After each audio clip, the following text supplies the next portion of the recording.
This Tuesday on Travelin' Young, we're going to review the royal affair.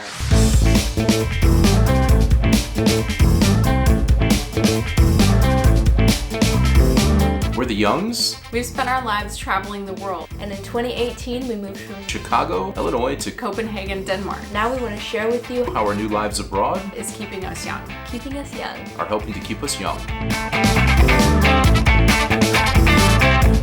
Welcome to this Tuesday's Travelin' Young. And we've decided, every month or two we're going to review a Danish movie. Yes. So we started first when we reviewed Druk. Yes. And then Summer of '92. Of course. And today is going to be a royal affair. We'll get to that in a minute. Brisket wants to make sure that we mention a few things, like he got groomed the other day. Yes. But also, we wanted to say, actually, over the weekend, we went to the Salt-Free Car show. It was so cool. I mean, I was super impressed at how many cars there were. There's so many cars. I saw at least 4 Phantoms, which is an old Rolls Royce car, and is just fabulous. Yeah, I'm a fan of Ford Mustangs, the old 65 Yeah. convertibles, and there were a few of those there.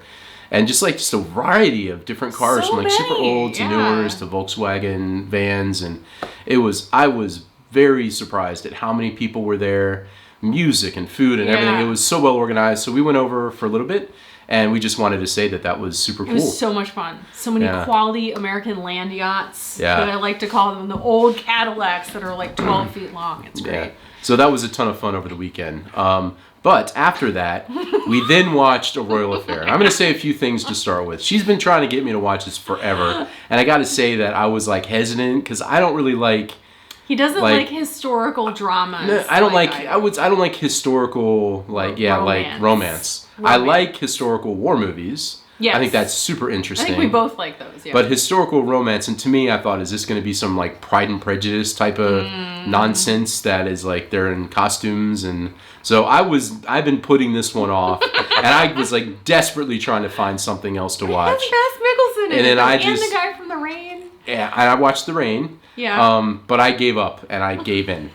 You So I have to finally start watched it. with that. Now, why don't you say what you think of the movie, and then I'll. So this was actually one of the first Danish movies that I watched after we moved here, because I was like, okay, it's a historical romance drama. It's something that's a genre I'm into. I really like it. I thought it was fascinating. I thought it was so interesting about how Princess Caroline was basically married off to Christian VII, and he had all these mental health problems, and then there was all of the political drama with the Johan Struensee coming in and kind of taking over and becoming essentially regent because Christian VII had so many issues, and I just thought there were so many aspects of it that was fascinating. And then of course there's the affair.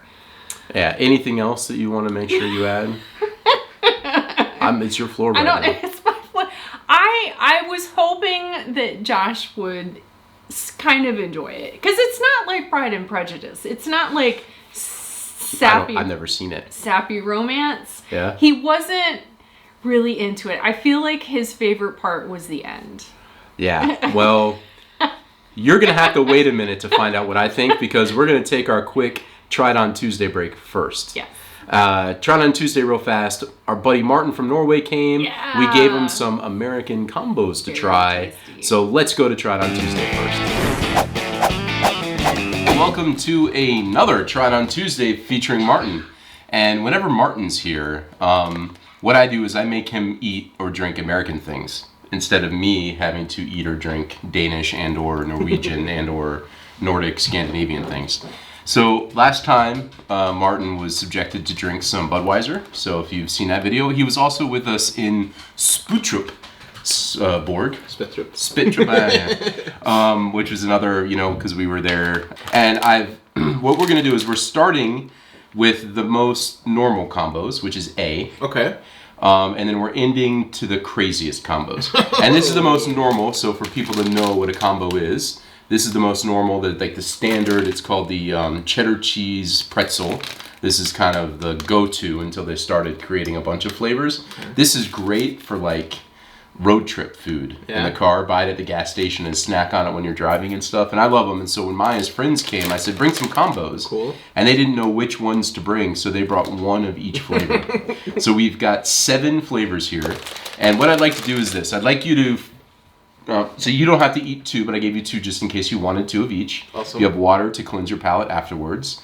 I'd like you to taste it. Yeah. Try to tell me what it is meant to taste like. Mm-hmm. So what flavor is it? He does not know, but I do. And then if you like it or not. Okay. And you have to start with A. Yeah, it's good. It's very good. Tastes like a filled pretzel. Yeah. So it's like a pretzel, like a cylindrical pretzel with cheese inside of it. Yeah. This is exciting. Yeah. Because I feel it's like the things from Harry Potter where you can get super weird taste. I don't think there's going to be like frog pea or something like that. I don't Hope know. not. Real frog pea. Okay, let's try B. Yeah. Also good. You want me to help you on this? Yeah. It's actually still cheddar cheese, but it's a cheddar cheese cracker Oh, okay. instead of inside a pretzel. Okay, that makes sense because it has a different crunch to it. Yeah. But the flavor is pretty similar. Because I feel like if I was a little hungry, I would go with the first one. If I was more snackish, I would go with this. This segment? Yeah. Do it. Now for C. It's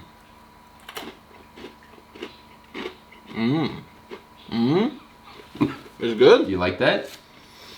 It has a lot of flavor. Yeah. Almost like some dressing you would put on something. Okay.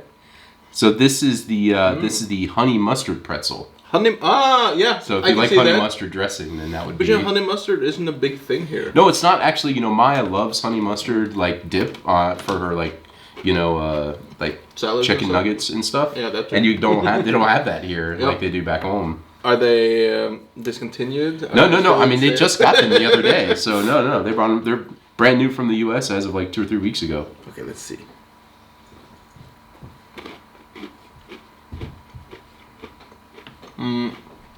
Tell you what this is. But it's definitely very different. Cheddar cheese bacon. Bacon.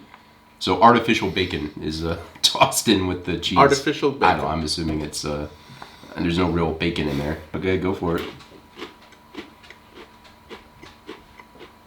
This is good. Yeah. Tastes like oregano. Oregano. Okay, I could see. So this is a pizzeria. Ah, yeah. I can see that. Yeah. Because I feel like every cheap pizza place in my childhood put a lot of oregano just to give it some flavor. I think that's where it comes from. So, I like this. Yeah.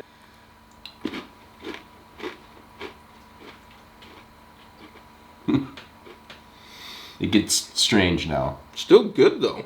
You like that? Yeah. Is this the one? That's the buffalo blue cheese. No way. Yeah. I like this. Yeah, I haven't I was had that scared. one. You Yeah. haven't? No, I didn't. I had to open that bag for this. Man. Exciting.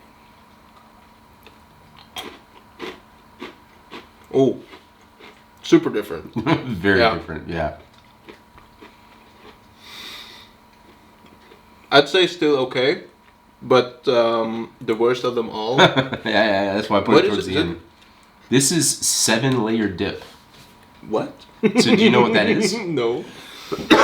So in the U.S., it's like at parties, like Super Bowl parties or something, people would have 7-layer dip, which is, I don't know what all the layers are off the top of my head, but it's probably like, like refried beans and like guacamole and like cheese and like sour cream and probably some tomato thing. I mean, it's like all these different things that you then dip chips in when you're eating chips. Yep.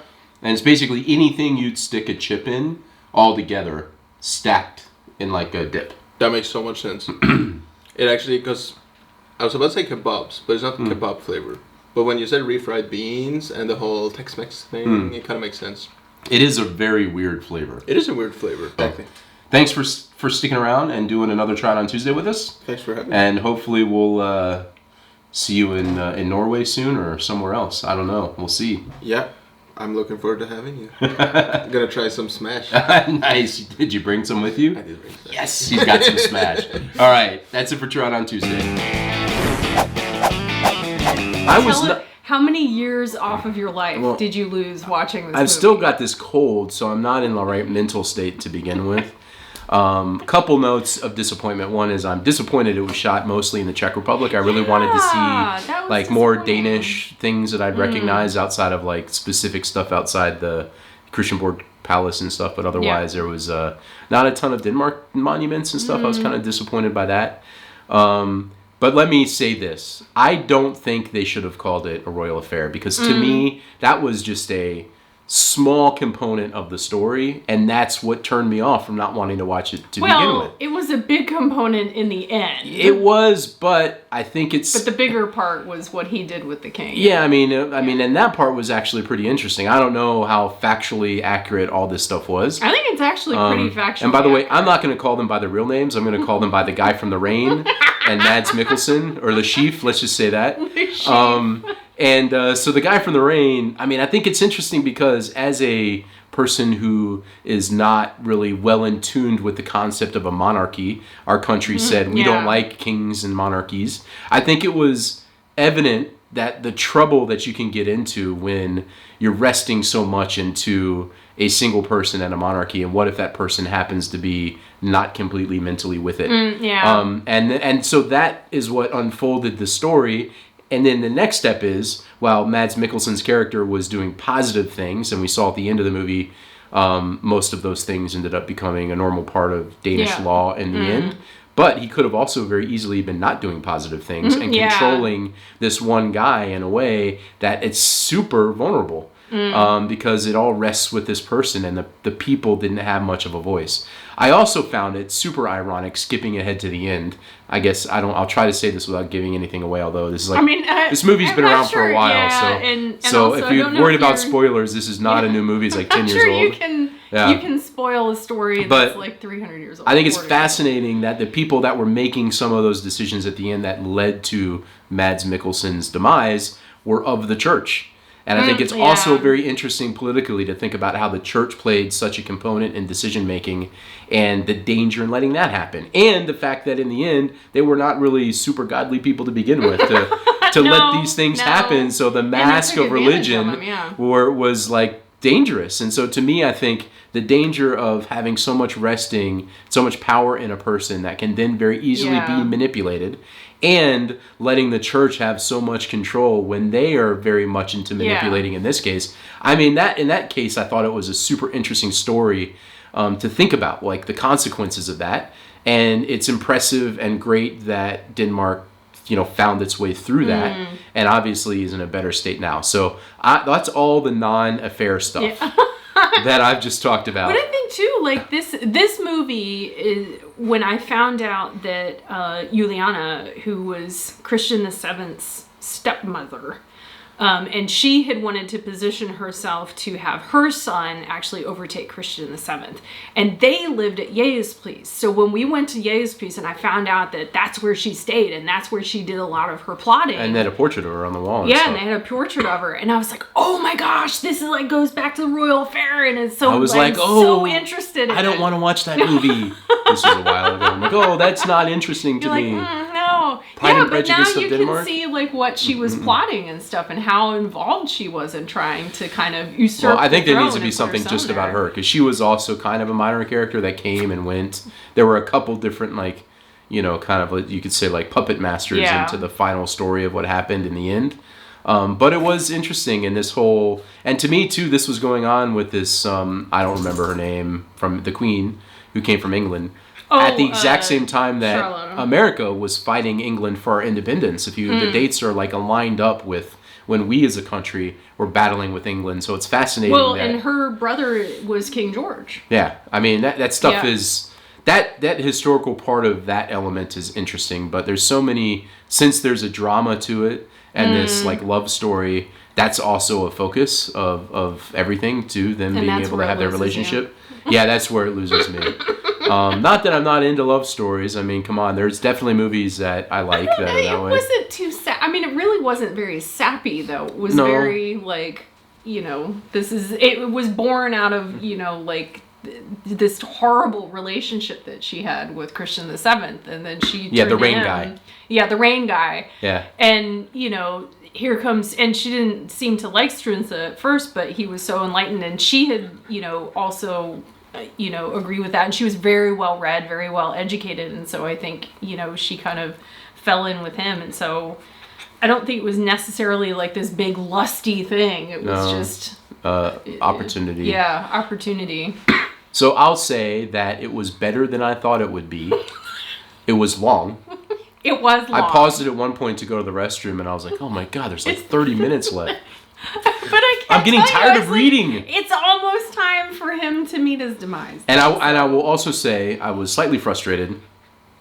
It's basically available on everything in Denmark, but none of them had English subtitles. So I had to pay to rent it on Apple iTunes in order to We had watch to it with trick it. English. Yeah, I have like a US login for Yeah. iTunes still. So I used my US login in order to be able to. So I had to pay $4 for this. So it's worth $4 US. And you know I'll what say, happened in order to watch is it with English subtitles. I was legitimately trying to find other movies to watch, and we could not find another movie that had English subtitles. And I was like, Josh, we're just gonna have to watch A Royal Affair. It's our only option. I think if it was something I was really excited about, I'd have been game for not having, like Summer of '92. Yeah. We watched that with Danish subtitles, and I was really interested in that. But this one, I would have been so done, like early. I wouldn't have made it long enough to be into the rain guy and all his nonsense that he was doing and I signing. can't imagine how just awful it must have been, though, to live back in a time when they didn't have, you know, all of the things that they have now to help people with, you know, who have mental illness and be able to combat or that. identify it. Or even well. identify it. And in the case of it being somebody in power, I mean, that's really challenging to go to a powerful person and say, you need got help. problems, you need Yeah. help. By the way, I don't want to forget this, because this was also interesting in a parallel to today. One of the first things they were trying to do was basically get the government to inoculate people against smallpox. yeah. And that made me think a lot about today and how challenging it is for, you know, what we're dealing with the pandemic and people getting vaccinated, and it just kind of made me think about that, like that, you know, there's elements of this story that you could replicate outside of the final demise of people, elements of it that you could kind of stick into today's politics in a couple different countries. And I was trying to apply it with that lens a little bit when I was watching it. And they had Prince Frederick